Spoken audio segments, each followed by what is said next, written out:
This is a presentation of the Sports Source Digital Network, presented by Hearthside Bank.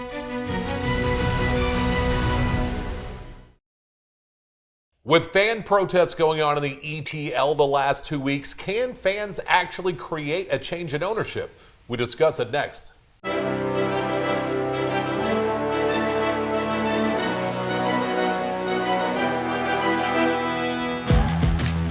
It's the EPL in 20 minutes. Welcome into Sports Source Premiere. I am Will West, alongside Chris Carroll. Remember, like, subscribe if you want more content like this. We'd love your feedback as well. If you disagree with anything that we have to say, monitor that every single week here on Sports Source Premiere on the Sports Source Digital Network.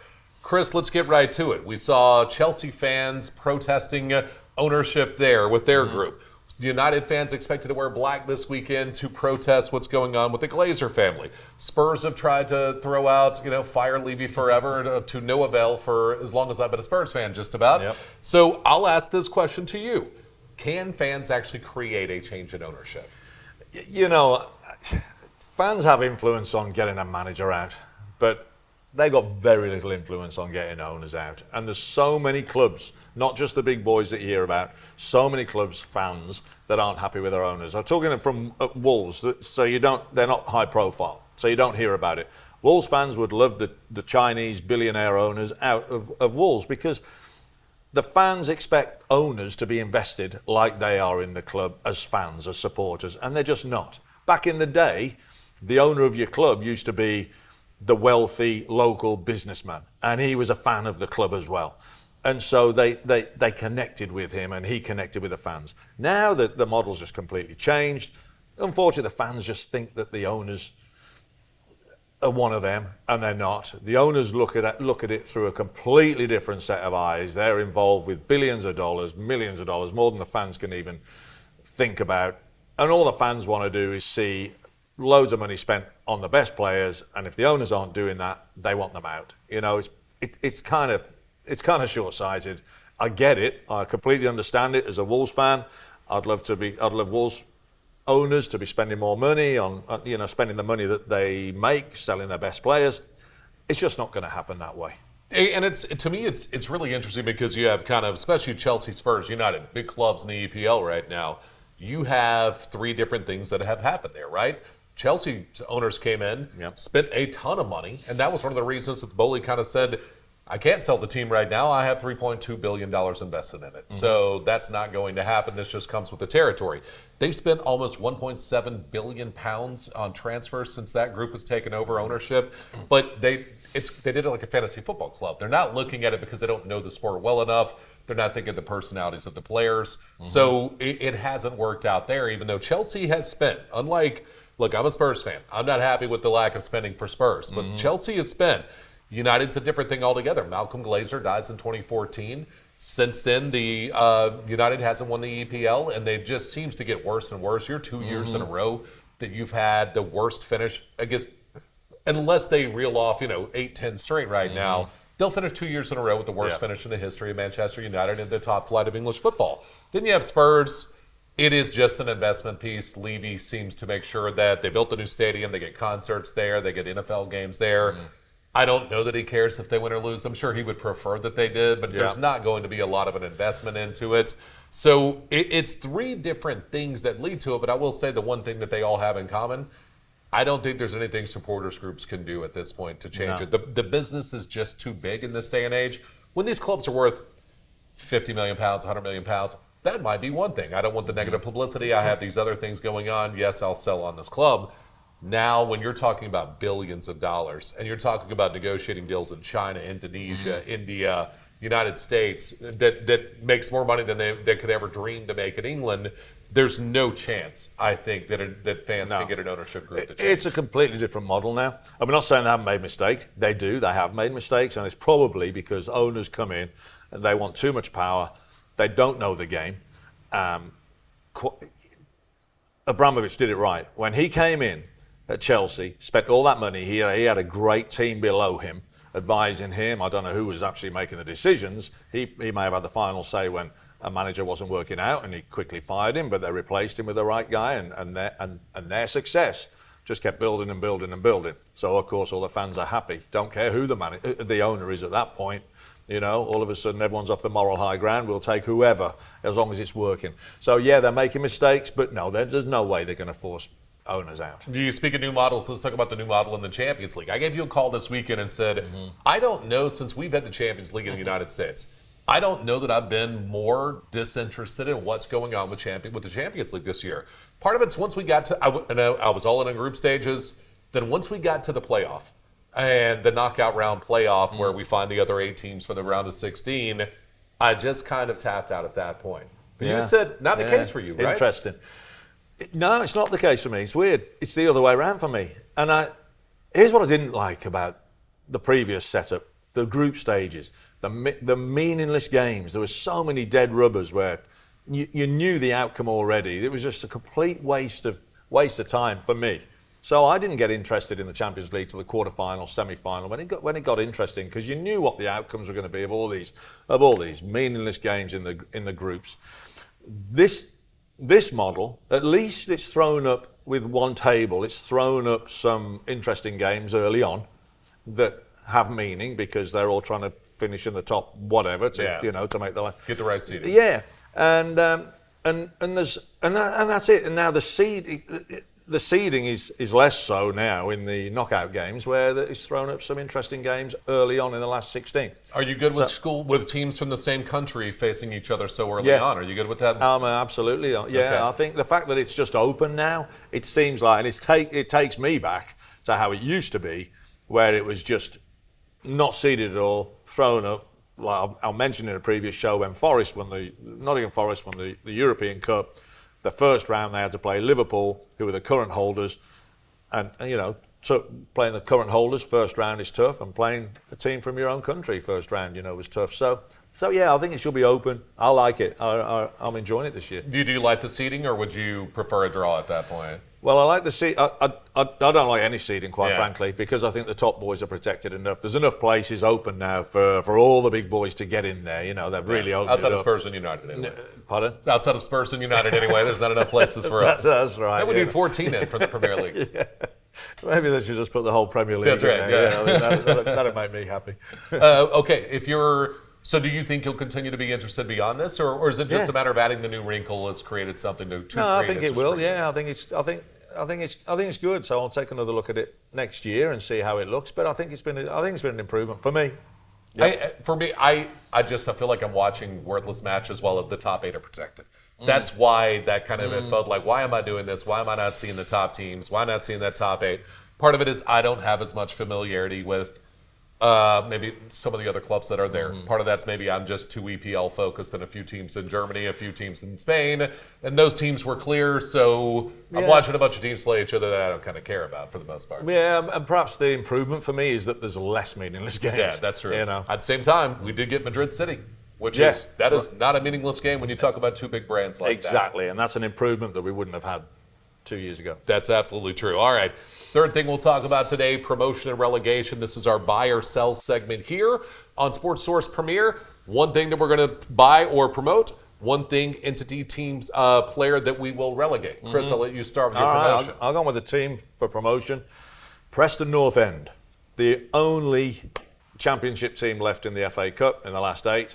So come on, Preston. They've got a massive and we've had a chat before about arguments on what's a big club in English soccer. Preston North End historically are a huge club in English soccer. They were founders of the league, one of the few clubs who were founders of the league. Very first year they won the cup and league double. They didn't lose a game in the league. They were the first invincibles, and they haven't been in the top flight since '61, I believe. Oh wow! Yeah, so they've got a big. Way back, a big influence. They've had a big influence in English soccer. So yeah, and good on them. They're making this will be huge for Preston if they can get anywhere near Wembley. I'll go with a player. I'll go with Joel Linton. I think his willingness to change positions now twice has been incredible, and it's actually upped his game as well because he was brought in to be a striker. That didn't work out. They moved him to the midfield. Was fantastic. Not what his team needed. He's going to move to right wing back, and then he moves to a left midfield position. He has done whatever it takes to try to help his team win. And I don't know that Newcastle and Howe are going to finish within a top 4 spot or or a European spot at all right now. They're in position, but I don't know that they finished there. But to see how Hal was able to see, it's the opposite of United. Love Joe, right? Like yeah. they're taking players and saying, how do you best fit for us to win, as opposed to, this is my system, this is what you were brought in to play, and you're going to buy that. The lack of rigidity from Hal, and the fact that Joel Linton, who, if you watch him play, he at least plays like he's a very confident, cocky young man. Oh yeah. The fact that he was willing to accept that to make his team better. It's incredible, and I love that it's actually made him a better player as well. Yeah, he uses his strengths, and Howe uses Linton's strengths to get the best out of him. Yeah, like you say, brought in as a centre forward. Now he's just the hitman in midfield. No, I love him. Yeah, all right, relegation. Relegation. This is one I've gone home with. This one, Mateus Cunha, playing for Wolves, FA Cup, gets himself sent off in the last minute of extra time, the last minute, doing a Bruce Lee impression. He's punching, kicking, and headbutting. Can't take a penalty. And instead, when the red mist clears, instead of him just walking off the field, then he wants to fight everybody. So he's got himself now a 3-game ban. He didn't take a penalty. Wolves lose. That's what you need right now, this close exactly, to relegation, you know. right? So he's absolutely crucified Wolves now with his stupidity. I see him I'm thinking this, and then I see him on a film yesterday, visiting a really sick young boy in Wolverhampton, taking him gifts and shirts and all that, you know, and I'm thinking, man, what a contrast in guys, you know, it just shows what the game does to you. So he's obviously a decent guy. Yeah, but the game is different on the field versus off, right? Got to relegate him for that. Yeah, all right. I'm going to relegate the whole of European football. And I'm aware that this is, I'm maybe butting up more than I can chew. Here's why. There was a piece that like recently a university in Sweden has done a study over the last 5 years when it comes to hamstring injuries in European football. And they went over 54 different clubs across most of the big countries. What they found is that the number of hamstring injuries has doubled in the last 5 years. The other thing they found is that they're taking almost 3 times longer to recover from these hamstring injuries. Chelsea at one time, just last month, had 7 players out with a hamstring injury at the same time. 7 different players. The issue they have found is that they play too many matches. And so at this point, I don't know why so many of the big boys still want to, and don't get me wrong, as a Spurs fan, the last thing we won was League Cup. Why are you wearing your players out trying to win the League Cup? Like, pick which ones, and I understand you want the quadruple or you want to try to win a treble, but you're going to have to rest your players. It's the lack of rest that players are getting. Another thing they've said is long VAR breaks are causing problems as well, because the hamstring then will cool down and they won't be able, and then they have to go right back to sprinting 30 or 40 meters right after having a 7-minute cool down. That ends up becoming a problem. And the other thing is a lack of recovery. And I will say there are a lot of things that we don't do well in American sports. One thing we do very well is the focus on recovery. And most American athletes who really have been fantastic with recovery and stay injury free, Ronaldo's the one that they modeled. So you would think that a lot of other clubs around Europe would look at it and say, okay, this is what Ronaldo's done. Yes, I can't put £8 million per year into a single player's recovery, but let's try to mimic that. But apparently the recovery situation within European football, English Premier League, is not up to par with what it is in America when it comes to American football or even college football at this point. So there are ways around this, and they seem to not care. They're just throwing the players out there, they're making money, and that they kind of just are dealing with this because of so many matches and trying to win every single cup that's out there. Look, I'm of the belief if you're Liverpool at the top of the table right now, you probably in my mind say you go play the young guys. Play the young guys in the FA Cup, play the young guys in the League Cup. If you find yourself in a quarterfinal, all right, then we'll work some guys in. If I find myself in a semifinal or a final, we'll try to win that. Yeah. But I think that you have to rest your players right now because season's long in the EPL. You have Europe, you have League Cup, you have FA Cup. It's just too much for you to try to play the same frontline players, especially if you don't have your recovery situation squared away. You're right. And here's the thing. The guys who are playing the most, the teams that are playing the most games are the teams with the money that can afford the biggest squads. Yeah. So they got players on the bench that you can just interchange, should be able to interchange. Your lower teams can't afford that. Your lower teams aren't playing more games than they used to in the 70s, 80s, 90s anyway. And the argument, if you talk to a player from the 70s out the Liverpool team who used to win everything, they used to play 60-odd games a year. The diet and the training was nothing like it is today, and the hamstring deal wasn't a big deal then. So it is interesting. It's interesting is it the training? Is it the pressing styles recovery? As well? I wonder about that. Far more sprinting that happens with that pressing style. Possibly. But you'd have fullbacks overlapping back in the day as well. Yeah. It's maybe it's the fields. I don't know. Pitches used to be softer back in the day. They got muddy, and now there's synthetic, and it's harder. I have no idea. I'm just speculating. But yeah, you'd think with the depth of squads that these big teams have got that are playing the extra games, you'd think that they'd rotate the players more. Plus, you'd also think they complain about the number of games they're playing. Come the end of the season, what do they all do? They get on a plane, go play in a tournament in Australia or a tournament in America as well. More games, and so. It's also, I will say, a little bit on the players. They don't like to train. They complain about training. Apparently, that is also an issue. They just play a game, rest, play a game, rest. There's not a lot of training to make sure that you can work some of those muscle groups. Yeah. So let's go. You mentioned Preston being a big club at a lower level in the championship right now. Sunderland now 4th on the championship table. Yep. Give me some of those big clubs that maybe aren't in the Premier League, but that historically have been. I mentioned to you a number of times when we first met that I was always shocked Villa was in lower levels, right? The Villa was in the championship, as big of a club as that is. Yeah. And so then now Villa is kind of a mainstay in the Premier League right now, I think, as they should be. Sunderland, also an enormous club to be as far down the pyramid as they were. So give me some teams that historically have been major clubs, big-time clubs that have just fallen off and they find themselves at lower levels. There's a lot. There's a lot because of the pyramid and the way it goes. And it depends how far you want to go back.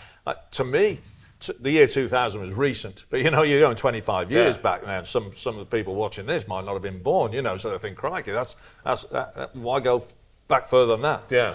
Going back to the 70s, Leeds were one of the best teams in the world. They built they were a powerhouse. So they built their image in the 70s.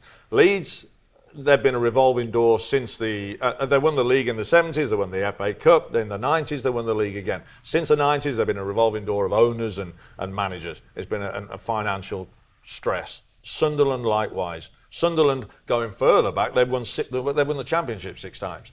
They won the FA Cup in the 70s. Their fan base is massive. Both those clubs, the fan bases are massive. I'd put those two at the top historically of the other teams, but then you can go down the list. You can go your Sheffield United, Burnley, Coventry, West Brom. West Brom, they were 80-odd years in the top flight. Up until relatively recently, now they're considered a yo-yo club. Huge club. I was going to say, I consider them maybe a step behind Crystal Palace since we've had, be able to watch the EPL. Yeah, no. So back in the day, they were always in the top tier. Coventry likewise. Coventry City before the 2000s, they were 30 years consecutive in the top flight. Wow. If you've been watching since then, you don't know who Coventry City are, know. But I remember when they were always there. Middlesbrough, not too long ago. I say not too long ago, sometime in the 2000s, played in a European final. So fans will have this argument: what's a big club? Is it a fan base? Is it what you've won? Is it how you set up English soccer back in the day? And so there's a lot of history in that championship. And then when you flip it and you look in the Premier League and you're looking at Brighton, Brentford, Bournemouth, who are the other way, they're not traditionally big clubs, but now they're mainstays. You could do a switch for me, and you'd be back in the 80s, and it would look normal. It goes to show you specifically Sunderland when you get the right owner. Get the right ownership that's willing to not just invest, but invest the right way, what it can mean for a club. Because Sunderland, it just seems like they have shot directly to the top of the championship table or close to the top of the championship table. Final thing we'll talk about, we do it every single week, our upset pick. Our target, man, one player we're targeting to have a big match week this weekend. And then we're doing a survivor pool as well. Chris and I will pick one team in the EPL this week that we think is going to win, and it will go by goal differential. Once we pick that team, we can no longer pick that team at all. I took Arsenal 2 weeks ago because I don't know things and I did not anticipate a red card. Arsenal ends up taking a loss. Chris took Everton. You Yeah. had a draw. So Chris is up Yeah. +1 right now in our goal differential, which is how we will decide the winner of our Survivor pool.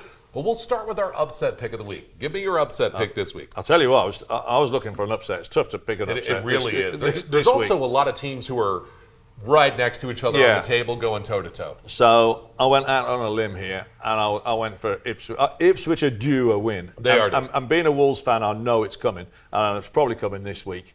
And so I got Ipswich away at Palace. I haven't got much to back that up, quite frankly, but Ipswich are still game, and they're fighting. They're fighting for everything. Palace doing well at the minute, I've got to say, but they can be hot and cold. So I got Ipswich going away and upsetting Palace. I'm going to take United against Arsenal. Which, after all the ripping that I've done of Manchester United for the last 3 or 4 weeks, certainly complaining about. My problem with United is you brought in a bunch of young players instead of quality players. Then the quality players you have, you don't play them in the positions to be able to succeed. But I'm going to take United against Arsenal. I think those injuries for Arsenal are starting to take their toll. There's starting to be maybe a little bit of a pressing going on with Arsenal and some frustrations that are happening there as Liverpool pulls away at the top of the table. And I would not be surprised to see United finally. United scores goals. It's a matter of what can they do at the back end. Well, that's what's going to be the big one there. Yep, that would be an upset. Target man. Chris Wood, Forest. I like it. Yeah, they're at home to Man City. I would have been hesitant on this one because I've held out hope for so long that Man City was going to, not hope, but just thought that they were eventually going to turn it around. I just don't see them turning it around now. Forest, Wood's on fire. Yeah. You know, he's got 18 goals this season. Forest kind of stumbling a little bit lately, but again, scrapping for everything. So I can see him beating Man City. I see Wood. All right, I will take. I think this is going to be the week. I almost took Bruno Fernandes because I keep thinking you're going to move him further up the pitch, right, and actually put him in scoring positions instead of making him have to play in the midfield to set up someone else who isn't as good of a finisher as Bruno Fernandes. But I don't know that I'm going to believe that. So I'm going to take Marcus Rashford. You keep reading everybody at Villa about whenever anyone interviews people at Villa, they say in training, we're blown away. We were on our group text saying he's the greatest player I've ever seen. Well, he hasn't scored yet. So I'm going to say Marcus Rashford this week against Brentford finally breaks through if he's as good as his teammates say that he is. Good call. Yeah, he's been assisting. He's been setting people up till now, hasn't he? Yeah. So he's due one. He is due. All right, Survivor pick. I'm behind, so I'm the one that gets to pick this week. I will go as easy as you humanly can. I'm not going to risk anything, which it stinks that I have the top 2 teams already gone from our Survivor pool. But I'm going to take Liverpool against Southampton. For gosh sakes, we have local colleges here that might give Southampton a game. I would think that Liverpool at the top of the table would be able to beat them. If I lose this one, then Chris, I'm just going to forfeit the Survivor pool the rest of the season because clearly I have done something cosmically to cause there to be a curse on my picks. Yeah, you could be 9 points up after this weekend, I'll tell you. And I was sitting all smug with myself when Everton were 2-0 up against United the other week and they ended up 2-2. So we've got off to a rip-roaring start. Yeah. I'm on nothing and you're on -1. So I can't pick Liverpool Southampton because you have, so I've gone with the next obvious, hopefully, Chelsea against Leicester. And it's a bit iffy because Chelsea have been a bit stuttery, but Leicester, struggling. So, yeah, Chelsea. One of the Leicester. last 5, yeah. Yeah, that is a very good one. Let's hope. Yeah. Chris Carroll, I'm Will West. Remember, like, subscribe if you want to watch more Sports Source Premiere.